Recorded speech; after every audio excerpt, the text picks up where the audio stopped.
Law and police procedure week. आता police complaint घेत नसतील तर काय करायला पाहिजे? FIR आणि NC मधील फरक काय आहे? FIR झाल्यानंतर आरोपीचे अधिकार काय काय असू शकतात? अरेस्ट कधी होऊ शकते? नोटीस आणि अरेस्ट यामधला फरक नेमका काय आहे? अँटिसिपेटरी बेल म्हणजे काय? रेग्युलर बेल म्हणजे काय? पोलीस इन्व्हेस्टिगेशनमध्ये नागरिकांचे अधिकार काय असणार आहे? या सर्व विषयांवर criminal law and police procedure week जो आहे त्यामध्ये आपण चर्चा करणार आहोत. आता फ्री लीगल एड वीक आणि सगळ्यात महत्त्वाचा विषय हा, पैसे नसतील तर न्याय मिळणार नाहीये का? तर असं अजिबात नाहीये. कायद्याने पात्र व्यक्तींना फ्री लीगल सर्व्हिस उपलब्ध करून देण्याची व्यवस्था देखील केलेली आहे. NALSA NALSA state legal service authorities ज्या आहेत त्या डिस्ट्रिक्ट लीगल सर्व्हिसेस ऑथॉरिटीज आणि लीगल एड मेकॅनिझम याबद्दल आपण माहिती घेणार आहोत.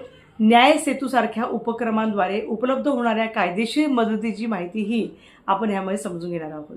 कुणाला फ्री लीगल एड मिळू शकते, कुठं अर्ज करायचा असतो, यासाठी वकील कसा मिळतो, लीगल सर्व्हिस ऑथॉरिटीची भूमिका काय असते, हे आपण स्वतंत्र फ्री लीगल एड वीकमध्ये समजून घेणार आहोत.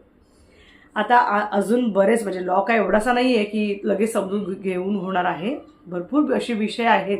त्यामध्ये कन्झ्युमर राईट्स आहेत, वुमेन अँड चाइल्ड लॉज आहेत, senior citizens rights, cyber safety, RTI, motor vehicle laws, tenant land law dispute, नंतर municipal laws, cooperative societies laws, will, succession, inheritance, consumer complaints आणि सामान्य माणसाच्या दैनंदिन आयुष्यामध्ये उपयोगी पडणाऱ्या अशा अनेक कायदे.